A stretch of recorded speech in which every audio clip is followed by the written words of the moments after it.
Hello, everybody, and welcome to our double coverage of episodes 36 and 37 of the Legends of Chima TV series. And we are back after our New York Comic Con induced hiatus for last week, and we're going to get back to reviewing these on a regular basis as they come out. Today we have a very slippery slope and the artifact that we're going to be talking about. And as per usual, I'm joined by LJ and Kai. Hi. Wow, we don't even get a chance to introduce ourselves. Nope. Yeah? You're Okay. understood. Thankfully, this season, I don't think there's been a coverage where one of you's been missing. That is true. We've been pretty consistent this season. Yeah.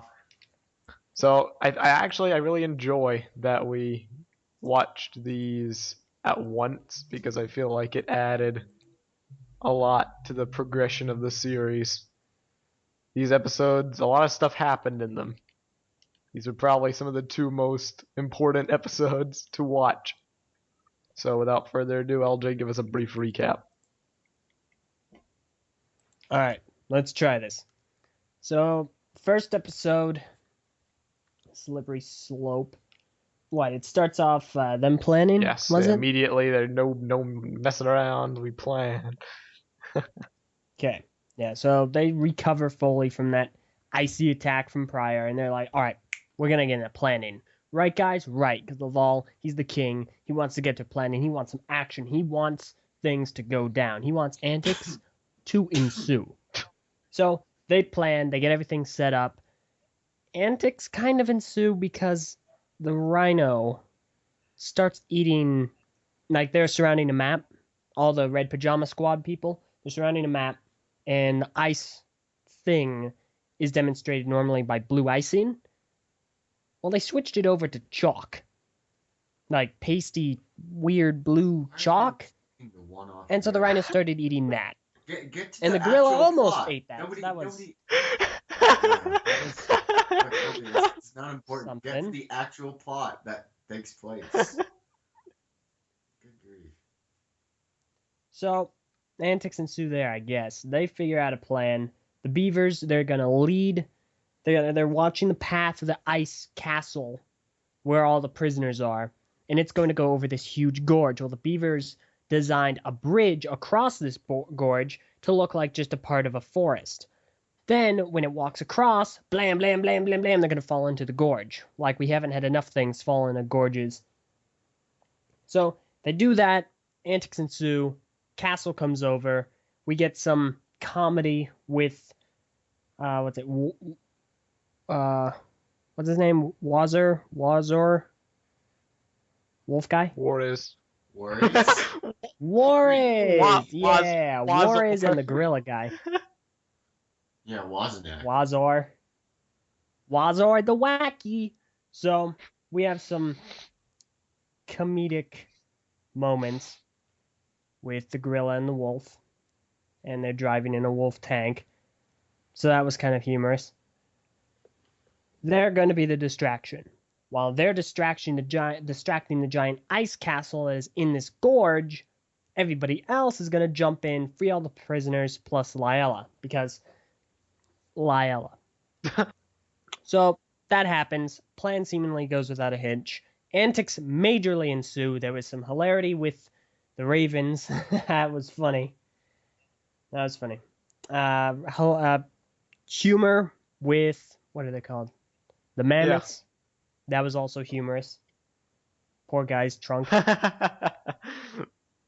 And we find out that, what's his name, wants to make Liella. Well, we don't even find this out. It's just reinforced that Sir Fangar wants to make Liella his queen.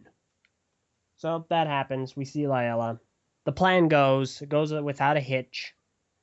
Everything is going great. They find all the prisoners, the quote-unquote trophies. Antics continue to ensue because then little Phoenix child comes in. It's like, I'm going to flex my... what's his name again? Flax? My flaxseed muscles! His name is Fling. Blam! He starts flying everyone. He's exasperated. I'm very exasperated with when LD ever does these things. He just never does it right. Okay, fine. I will continue this recap how you do it. So then, what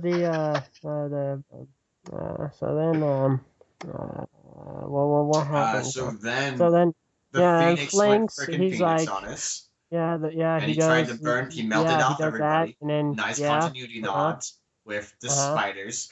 They uh-huh, have a battle with the uh-huh, adults who yeah, kind of thrash the spiders around. Then uh-huh, it turns out that, hey, guess what? yeah, Because Flinks has used his firepower, it's now melting yeah, the entire mountain. So they leave. oh, There we go. That's it. You don't need to go through the entire oh, thing. well, that was, This wow, that is was this is something how else, it that is. was intense. You really, wow, that was real good, oh, wow. I don't even know why we have LD on these things. Who else would be here? Say- Var, Vin. So anyway, He's just So, hit by yeah. necessity. He's an to find the prisoners, find the trophy room, free them because Flaxseed decides to go all supernova, thaw them all out. Unfortunately, he thaws out the spiders, the bats, and the I scorpions. love They the get all Easter eggs, angry. by the way. The reference. Yeah. They get all angry. Oh, yeah, Dom Deluge. They get all angry, start a fight, but then the elders come in. Bam, bam, bam, bam, bam. If you ever seen the movie Red, it's kind of like that. Like all the old guys and gal are just throwing everyone around. It's like, wow, that's a lot of pent up anger. Should we help them? Wham! Guy goes up against the wall. Nope. Nice nods to the fact get the that heck- Krager's parents are always in captivity and never get to fight. Yeah. A lot of pent up anger. Yelp. So they do that, and antics continue to ensue, and then, yeah, Flaxseed ends up burning down the entire thing. So, yeah. Oh, no Lyella. They don't find her. Yeah. This episode was very, very good. It felt like a culmination, like an epic battle with lots of continuity, and then it led very nicely into the next one, which is why I'm very grateful. We enjoyed watching it. I figure we'll recap both and then discuss. So I'll go ahead and recap the next one. Alright, so next one starts off Eris. You know this is going to be a good episode if it starts off with Eris. She's flying around looking for Lyella and everyone else. No hunters. Everyone's looking around Chima. Hunters nowhere to be found. So they're all doing that. Everyone's panicked. Tormac's in a fuss. Laval is all concerned and worried. Everyone's looking. No luck. Eris, antics ensue with her. She starts having visions again. Joy, oh joy. Of Panther and Chima, like the Mount Kavora freezing and whatnot. So that happens. And then we have a touchy, heart-feeling moment with Tormac and what's his name? Super Saiyan? The Elder Phoenix. Flumina. Okay, you know what? Okay. You know what? I'm done. I'm just done. Guy Rage I don't quits want it. this day. Oh god, I don't want to. I don't want to be associated in the same podcast as this Joker.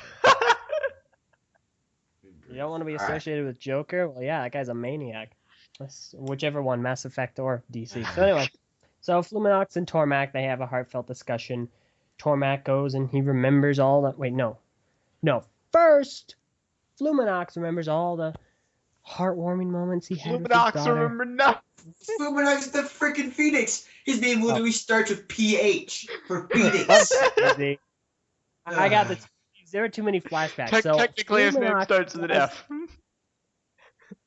Okay, Fluminox fine. does remember something. He remembers how he totally and completely screwed up. Apparently, there are 9 Phoenix harnesses that are needed for an illumination. And he was supposed to be the 9th, but he hesitated, screwed all that up. Side effects were the entire show, aka the Gorge, aka Mount Kavora, aka the Chi. All to blame on him. They have a heartfelt moment. Tormac goes off on his own. He's searching around, all in a huss and a fuss, and meets up with Sir Fangar. Sir Fangar's like, we have a little thing with Sir Fangar. He explains what his plan is going to be, yada, yada, yada. So they meet up. They nearly fight. And then Sir Fangar's like, if you want, if you want your daughter, I can't do it right now. If you want your daughter, then get me this map that'll tell me where all these harnesses are so that we can capture them and not have to worry about them. Tormac goes off on his own. He has to think about this. He has a heartfelt, touchy-feeling moment, remembering all the good times he had with his Very daughter. bootleg, raising silent her. flashback. Yeah, they're really jarring because it's a complete tone switch. Yeah, it's like it's I kind like of like that. those things that. I like that they're not narrating something. Like they're showing something and not telling. Okay, something. I will like yield that that is very good. The problem I have is it's kind of like the Ruby things where they have these cutaways that are like drawn, and it's in a completely different art style, and they're always so dark and gritty. Look, you have to realize that, like, sure, they want to do a little Lyella, but that's a new model. Yeah. And that's a bunch of people working to make that model, and that's a bunch of money. Yeah. Models cost a lot of money. That's why they didn't have a lot of models for, like, the background characters in Ruby. That's And why the they first really don't have a lot of magazines with modeling. out antagonize. Hey, at this point, it's just to get on his nerves. Yeah, no, it's not. You're getting on everybody's nerves. That's how am I getting on your nerves? Can we summarize? I'm some- fairly ambivalent. Well, I'm not I even done feel with like- my flashback. Yeah, I know. That's why it's taking way too long just to summarize what happened in the freaking episode. Yes, because I'm Summary. trying to be thorough. No, if you want Disgusting. to be thorough, watch the episode. This is a summary so that people just have an idea of what we're Lots talking of- about.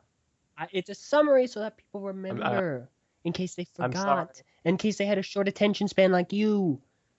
I am not the one drawing this thing out for all it's worth. Here is what Sorry, happens. fans. There's lots of tension tonight. Yeah. I'm up way See, too late. I am This needs to Laval's be done father. That's not right something now. normally people want to say, but that's how I am, and Kahi is the spiders, the scorpions, and the bats. Cormac Actually, he's just the once- bats. Cormac just gives them the artifact. Kahi, initially watch says this. no, Watch it, then he watch says it. yes. Oh. It turns him into Panthar. Panthar goes and he tries to find Layala. That's the end of the episode. Okay, that's the end of the summary.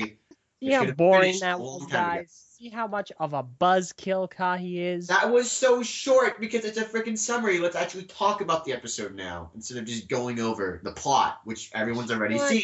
Buzzkill. Look at that. Okay, complain, guys. Please. We should have a Thank you. poll in the comments. Complain. No, complain about LJ's drawing stuff out at like No, it's like midnight. Yeah, it's midnight on a freaking school night. Come on. Let's talk about the episode, which I actually want to do because these are some good episodes. Okay, we'll leave this up to you, fans. You decide. But for now, yeah, let's just cut to that discussion. Yeah, after. Yeah. There's no discussion. It's Well, usually we're- talking for a long. What did you guys think of the episodes? They were good. I liked them. That's a summary, guys. All right, end of the coverage. Yeah. Thank you all very much for listening. That was I'll our just coverage. talk far enough. This is both these episodes were, I think, kind of the best points of storytelling for Chima, personally.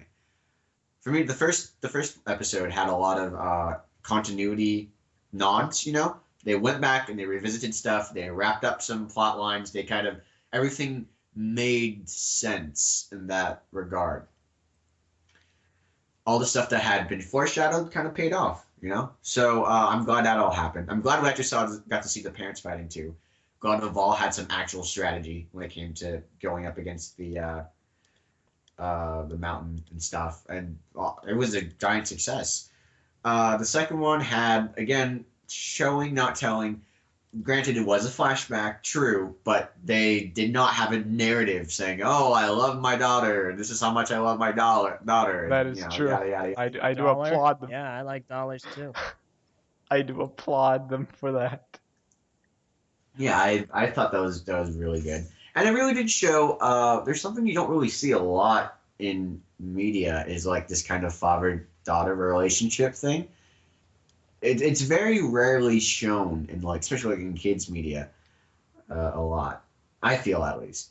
So it was glad. I'm really glad to see that this kind of thing, you know, got played out and you understood his reasons for doing it. And I like that a character has made a very gray decision that may have repercussions on what goes on. It is a evil decision technically, but you understand why he does it. And now all the other people's reactions to him are also very explainable. Like, they're not just like as soon as he turns, they're not immediately wanting to kill him. But the guy's like, you did kind of try to screw us all over, and you could lead to the end of the world, and you're going to have to answer for your crimes. In the meantime, he's like, yeah, but I'm going to do whatever I'm going to do for my daughter, which is, another great thing. So I just like where it's going. I like seeing Tormak interact with his entourage. The panther, not the panther. That one leopard guy, yeah. The one leopard guy. I feel so bad for that guy. The guy who's forever alone. Yeah, see him like kind of talking with everybody, and you know that they've been through some like really tough times together. Like this guy has been their boss for years, and this whole betrayal is kind of like it blindsides him, and it kind of blindsides Tormak as well. So I liked it. I really did. I felt that was a really good character progression that wasn't necessarily into a more mature area, or it wasn't like, oh, this character became more good. He made a choice that wasn't exactly evil or could be seen as evil, but for mostly the right reasons. And now he has to live the consequences with him basically burning all his fur off, I think. Isn't that kind of what they're going for? Or is he actually... I have never seen a tiger that has been shaved be completely black underneath. No, I mean his fur got burnt. That is, I believe that is what they were going for. I'm assuming that the thing did not change species for him. Yeah, everyone's just assuming he's a panther, I guess. Right, he looks like a panther. So, but I'm assuming that it's just like the fire has permanently blackened his fur. What the heck's wrong with that, Kahi? Oh, I said it's a good thing. Wow, LJ. In fact, I'm probably the only one here. I think it's a good thing. Hey, like someone else. I like Panther. That eats. Oh wait, no, I'm sorry. I forgot Messer was here. Never mind. Panther was the first Chima construction set that I was able to get, and I wasn't able to get many of them because they're not available in the U.S. I got Sir Fangar as a birthday gift, but I purchased Panther, and I always thought, people always speculated, what is he? Because there was no minifigure of him. He was not in any sets. He just had a construction set that didn't get released in the US. So he was always relatively obscure, and now it finally makes sense. So that's nice. Same thing with Shadowwind, I believe, right? There was no Shadowwind minifigure Pretty much, yeah. set. Wait. Yeah. Same thing with who? Shadow. He's a character that didn't get minifigure representation until much later on. Oh. Even then, he wasn't actually like this Shadowwind. It was Lavertus. Yeah. So that's nice. And then this also explains the 2015 set where the vehicle was shown to be like a tiger and a black panther vehicle, and it can swap between the two. Black I Panther. can't imagine how. Probably the underside of the bricks is orange and the top is black, and you rotate it. Great. Can you imagine how now? Oh yeah, and also I have a question real quick. Was this what got spoiled? Yeah, this is what got spoiled. Wow, top tier. It was a stinking Panther and how he was created. You seem to have bad luck with getting spoiled by stuff on wikis. Oh, I'm sorry, it's too soon. VGHS. Oh yeah, man, that really. Don't make me spoil for you, Kahi. When you do that, I'm gonna spoil some Korra stuff for you. So. What? But I'm caught up on Korra. You don't know anything. Yeah, some episodes really. Kahi, go on. I cut you off. He's bluffing. As far as everything goes, I mean, the character interactions were really good. I like the fact that we focused so much on Tormak for one episode. and they had a new, I kind of established character up till this point, and they gave him a new, layer of depth, and then they thrust him into this position where you don't really know how it's going to turn out. Are the heroes going to side with him, or are they going to side with the Phoenix King? Yeah. Because, I mean, on one hand, yeah, he did kind of betray the Phoenix King and, do all that stuff. But on the other hand, it's kind of Laval's, father-in-law, which you should probably get on his good side, Wow. I'm just saying, the father-in-law is, the big deal when it comes to relationships. If the girl is with you, then you just got to get past the parents. There's only one parent. So, I don't know what he's going to choose. I don't know what Laval's instincts are going to go for. Is it going to be worth, honestly, I've said with Tarmac. Yeah. This is the thing. I'm with him. Right? There's stuff you got to do for your kid, and this is one of them. Yeah. Plus, it's not like Becoming black is one of them. it's not like the heroes won't find some Deus Ex Machina way to save the day anyway later down the line.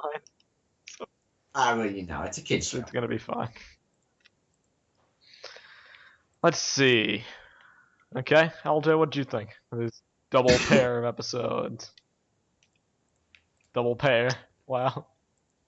I just realized what I said. Quadruple episodes. Well, I think these 4 episodes are very good. Don't mock me. Now, I thought the battle was cool. The battle royale. I liked all the callbacks, the continuations. And I like how the elders finally got to vent their rage out on all these annoying kahis, I guess. The bats. But anyway, it was nice to see that happen. And it was good. It was very funny, very humorous. What else? The next episode was also very good. It was a bit slow, but, it's a nice change of pace. The flashbacks were, I think, too many. I don't know. 2 in 1 episode seemed like a bit much for me because of the direct style change. Stuff from the past. You kind of, how else would they do it? Kahi, I'm not saying that they were bad. I'm saying that I felt that there were too many in an episode. But, whatever. It's fine. It happened. It was a good episode. Character. What is the word? Character. Development. Not really development. Development, Because yeah. nobody changed at the end of it. I think Tormac pretty changed. Yeah, physically. His No, goals I mean, and motivations are the same. Come on. As a character, His goals and motivation as a character, he really did change. Well, I don't think his goals and motivations were to betray the Phoenix yeah, but King. When from word go, it was like the beginning of the episode, I must save my daughter. Into the episode, I must save my daughter. I think it's not. It didn't develop. He got expounded upon. His character. His motivation stayed the same. No. But his character changed. It's like saying Walter White is like, I need to make money for my family, and at the end, he's like, I need to make money for my family. But he goes through a huge change in the middle. So I think the character changed. You're right. His motivation did not change, but the lengths he was willing to go to as a character did change. Okay. So let's get this straight. I'd like everyone to understand this. He just said that this season of The Legends of Chima is Lego's very own version of Breaking Bad. And Tormac is not Walter White. exact. Which means that Sir Fangar is Jesse. I made a comparison. Doesn't actually mean it's exactly. I want the writers of this show to hear this. I want them to hear this and realize this is what you're saying. This is what Kahi is saying. What I'm saying, thank you very much, Mr. Liberal Media. Jesus. What I'm saying is that this is one of the best written episodes I feel of Chima so far. I liked character studies. I like seeing characters that weren't as developed beforehand kind of, come into their own and make decisions that have repercussions and that might not be agreeable by everybody. Yeah, this is really the first really great decision that was made by a main character or a major character. I don't know if I call Tormac a main character. But in Chima, most of the decisions have been black or white. And this one, I would honestly argue this is the greatest decision we've seen a main character make, a good character make. Yeah. Because, I mean, it's technically evil, but I can't necessarily disagree with it. He had a lot of good reasoning behind it, and I can't say I wouldn't have done the same. Yeah. So that I mean, I'm assuming they're already they're done with all of the writing for this season. And if there is there another season? I don't really know. But if there is, they've already started writing on it. So, it's not like a thing that's going to impact the rest of the season. But I'm glad we had this, and I want to see more of it. Yeah. It's my personal belief. I think Chima's probably done after 2015. So I'm not sure if they're going to squeeze in another season out of Fire versus Ice, or if they'll just continue that. I guess we'll see. We might. Well, if so, I hope there's more of this kind of writing Same. to it. This kind of development. Ditto. Yeah. I must echo these sentiments. Yep, like ditto. Like ditto. What else? What else would you like to talk about before we wrap? Well, I'm pretty good. I'd like to see this again very soon. Chima's getting in Ninjago levels of really good. I mean, I'm honestly looking forward to the next episode every week. I'm kind of sad it's going to be ending. Yeah. Meanwhile, we wait months for the next Ninjago episode. Right. When we first started these, it was a kind of, it was an iffy thing going when Chima first started. And I honestly really do think the show has grown a lot since then. Most definitely. Yeah.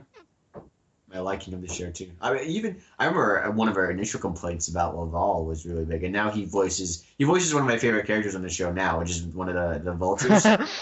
Yeah, the vultures are comedy Which gold. I think I just now realized that it was voiced by the same actor who did Laval. Yep. So Comedy gold. The vultures are. the vultures are pretty great. Okay. I think that pretty much wraps it up. I liked everything as well. Yep. Thank you very much for watching this double coverage of the Legends of Chima TV show. Now that, Comic-Con's over, we're all back at home, getting back into the regular schedule. You should not expect another week delay. Catastrophic Hopefully. circumstances preventing, of course. If something terrible. AKA New York. Yeah. Well, I might have a social life in between, so you never know. Those are also fairly catastrophic circumstances. But anyway, thanks for listening. Yeah. Goodbye. We will see you all next week for the next exciting episode of the Legends of Chima TV series. I'm Messinak. I'm LJ. And I'm very ready to go to sleep. I'm Kahi. And post up in the comments below about the debate. How do you prefer? I'm just Do saying. you enjoy an LJ recap review? We don't need a minute by minute thing of what happened in the episode. We just need to summarize it. No, Kahi. Here, hang on. I got it. We can sell this with the fans. Let me ask them this question. Do you enjoy an LJ recap review or a Kahi sloth slowdown? Why would you call what I do a sloth slowdown? That literally makes no sense. I speed it up. That's the whole point of what I'm doing. A sloth. It's not even something that's derogatory. It's literally the opposite of what I plan to do. Thank you for listening. See you next week. LJ is the sloth. Freaking Sid from Ice. Yeah, but I'm a witty spider sloth. Spider-Man sloth. Sloth man. Da-da-da-da-da!